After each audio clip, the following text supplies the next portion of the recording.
Hey guys, Nick here, and today we're back with part 16 of What If Dale Survived the Remake. Now, in the last episode, Rick had a very good reunion with Carl, Morgan, and his baby, and with the help of Martinez, no less, and we got to see that there are survivors from Woodbury.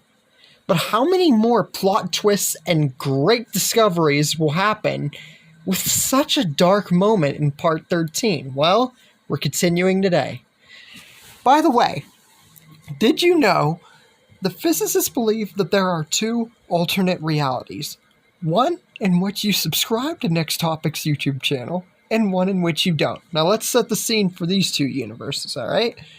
If you don't subscribe to the Next Topic's YouTube channel, the Donut Devil will spawn directly in front of your bed, demanding all of your precious donuts that you have in your house, and will eat them right in front of you. Yeah, that's right. You don't want to mess with the Donut Devil.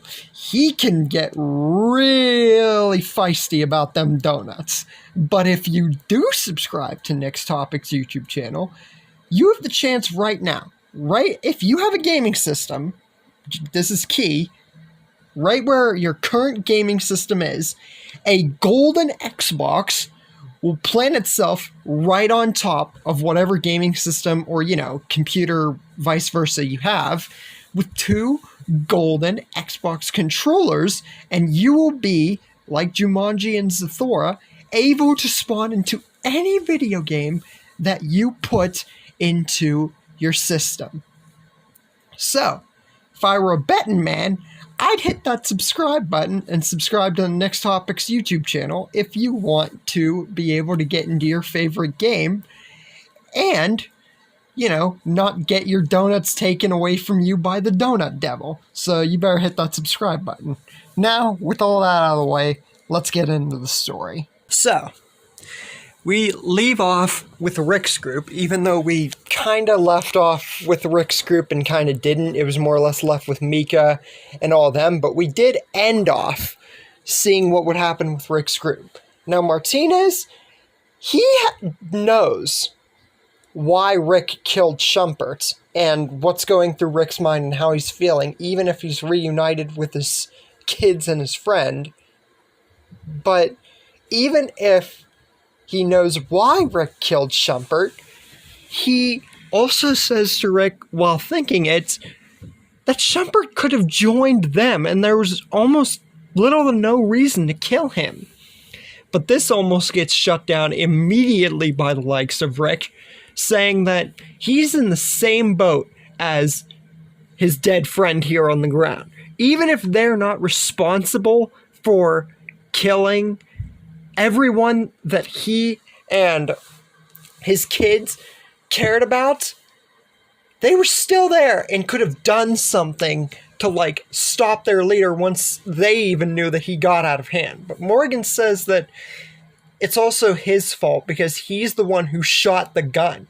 They could have made a deal with the governor and all gotten out of there, but it really was kind of his fault, and he even owns this and says that Rick was right to throw him to the side after he just didn't listen to him, and he almost should have left him here in this apartment.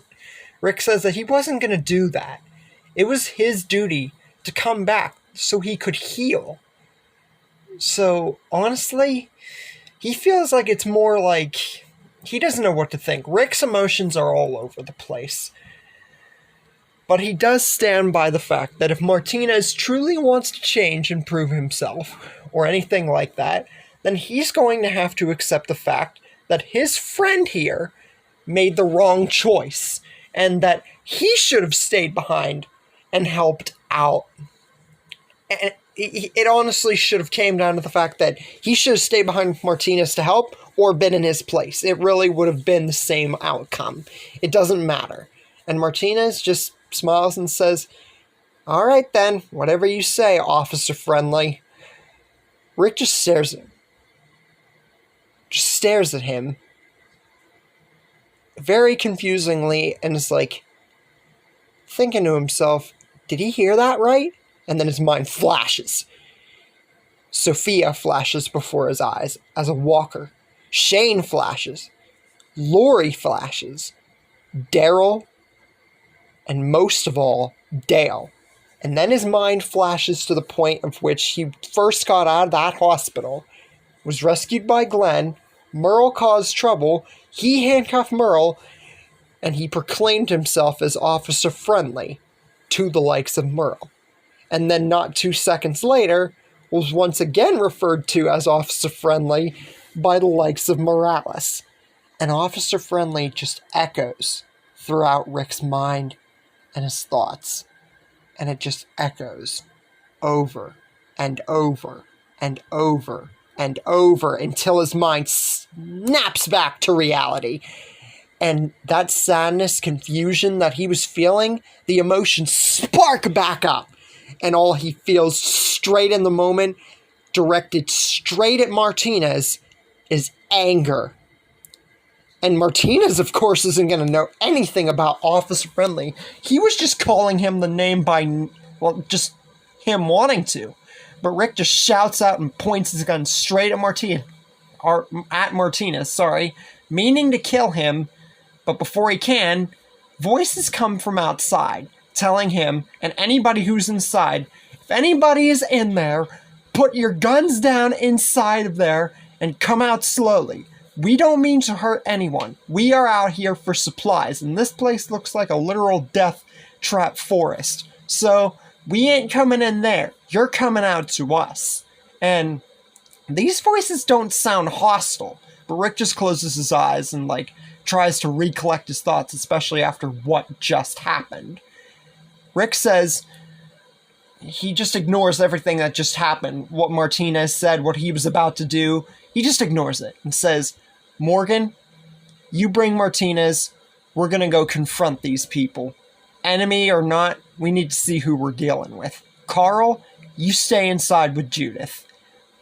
And with that, the group doesn't say another word. Morgan and Martinez grab their stuff, and they get ready to go out and confront whoever these people that just appeared here are. Carl just stays behind with Judith, not only to guard her, but guard literally every single other piece of importance, weapon-wise and medicine-wise, that they have up here. It's the militia. And Mitch is the first one to speak out once they step out, saying, "You better be wise to drop your guns." Pete just looks to Mitch, saying that he's got this. They don't need to do anything yet. And it's obvious to Rick and everybody else that he's the leader. And Martinez recognizes the tank. And Mitch and Pete. These are the people, he says, that were at the house. And then says, you guys should have killed us whenever you had the chance. Rick just says, shut up! And it's they haven't even talked to these people or understood what their motives are. And the fact that they didn't do anything, or even if they were going to do anything and got away, it doesn't matter. They're still trying to figure stuff out. They didn't even get to talk yet. Just shut up, Martinez. And Rick just points his gun square in the militia's direction. And they're right at the point of the traps. They're not even at the trap opening point where we saw it originally. So they're right by the traps. They did say they weren't going to come towards the traps, remember? They were smarter than Shumpert's group, and Rick demands to know what their intentions are. Pete says they have no intention of doing anything wrong, and about being at the same house, he should have known that 2 people were there. It definitely seemed like there were. But honestly, he just says that even if the 2 of them were there, or however many people were there, or whatever, they weren't going to do anything. They were just searching houses and going along the way for supplies. They're just living in this, crap storm that everybody else is living in. They weren't going to hurt anybody, especially not them. It seems like they got so small a group, why would they want to hurt them? Martinez says he ain't buying a word of it, especially not coming from a militia with a freaking tank, and it looks like somewhat of armed soldiers. Why should they trust a word coming out of any of their mouths? Rick once again yells to Martinez, telling him to dude, shut up. Like, just shut up. It doesn't matter if they're not done telling the story or done telling the truth. They're figuring it out. So you're just making things worse. Mitch tells Rick that you better quiet down the lapdog or I'll quiet him down for you. And yeah, this would be real funny and good dialogue coming from the likes of Mitch. And definitely something that we could hear him saying, basically. Martinez just smirks at this and says, aren't you the lapdog of your own little group here too? You're your own little backup dancer for these people? If so, why would they put you in charge of the tank? Seems like a waste of talent for someone else, if you ask me. And at that point, Martinez doesn't even get the chance to regret opening his mouth a third time, because right at that moment, he is promptly shown the error of his ways by getting shot in the chest, then the neck, then the head, all in the span of 3 seconds. So literally, boom, boom, boom, like that. And Rick just stares at him for one more second before telling his dead corpse, I thought I told you to shut up. And since he was literally about to kill Martinez for calling him officer friendly, this death isn't really that stupid, because remember, we're dealing with Rick, who's lost everybody but his 2 kids and his friend. So yeah, Rick isn't all there. So him killing Martinez here, especially after he was just about to, it isn't too out of character, really. After that, Pete just looks to Mitch saying that you better take advice from Rick and not have to follow his second in command apparently's lead. Basically telling Mitch not to end up like that guy Martinez and keep his mouth shut so they can talk it out, leader to leader. Rick says that now that that's out of the way, he wants to know if any of what Pete has said so far is actually true, now that they're actually going to have like a full in-depth conversation without getting interrupted. Is everything that he just said true, or is it just some bullcrap story, and for all he knows, they could be extra soldiers from the governor? Pete says that he has no idea who this governor is, and if he wanted to kill him, or however many people they got here, or anything like that, he would have done that already and not even asked him to come out or anything. He would have just blown up the freaking whole surrounding area. But he didn't. They can help each other. And like he said, they would have let him and his kids and his friend join their militia if they had just stayed at that house. It seems like they definitely could have used the help then.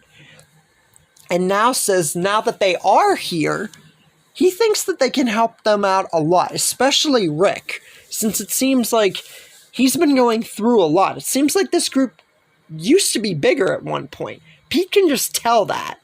But he thinks and says that if he and the militia join Rick and company here, maybe they can make something more out of this place and actually turn it into, like, it is kind of a town, but it's more or less an abandoned, desolate town. Maybe they can turn it into something more and work with each other.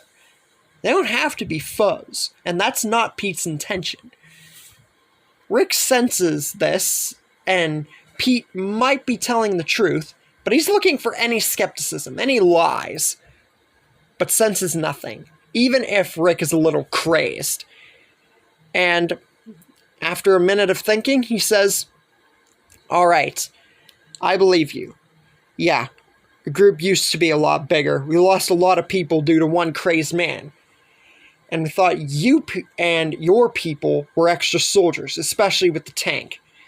But if you really want to help out here, we'll allow it. Just as long as you don't threaten my kids or my friend or me. As long as you don't do that, we got a deal. And Pete agrees. So they shake hands and they got themselves a deal. And soon enough, Morgan's apartment and the entire surrounding area of all the traps and everything is fortified on completely. Whatever traps were there, double trapped.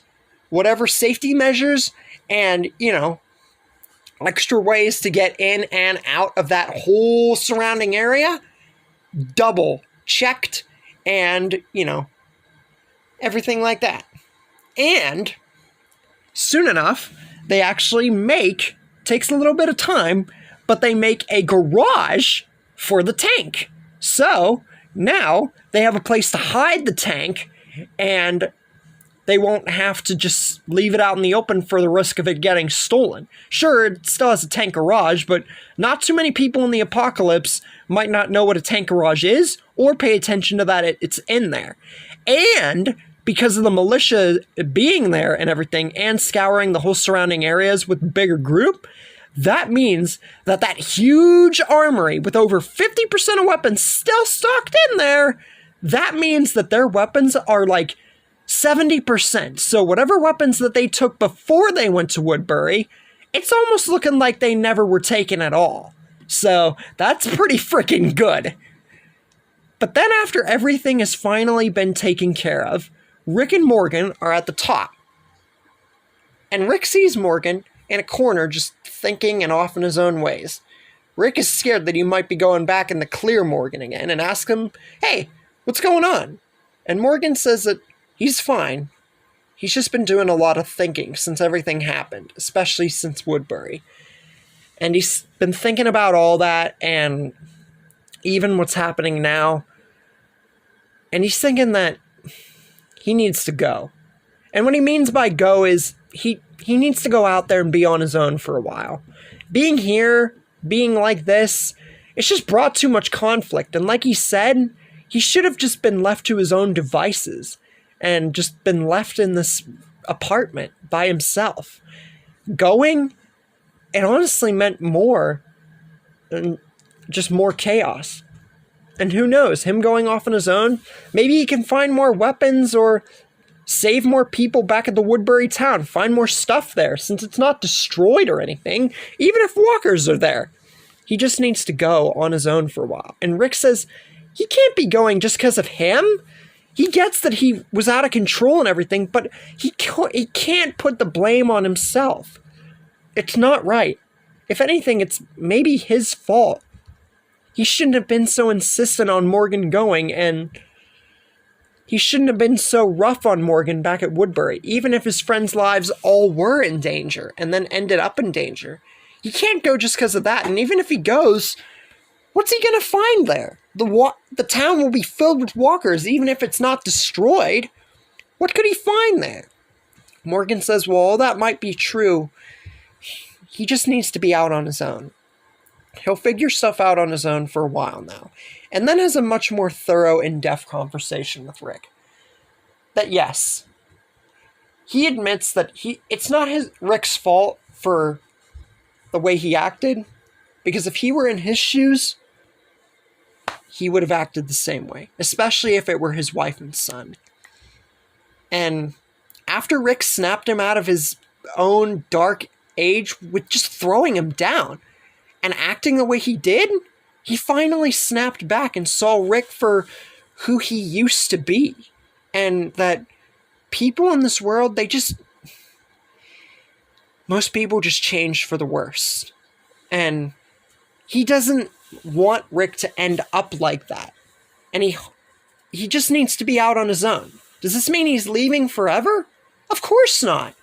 But he just needs to be out on his own to clear his head, to actually figure stuff out. But he will return. And leaves after having that talk. So, yeah. Meanwhile, Abraham, Rosita, and Eugene, along with Lizzie, Mika, and Bob, are all off on their way to Washington when they begin to see signs for the town Terminus.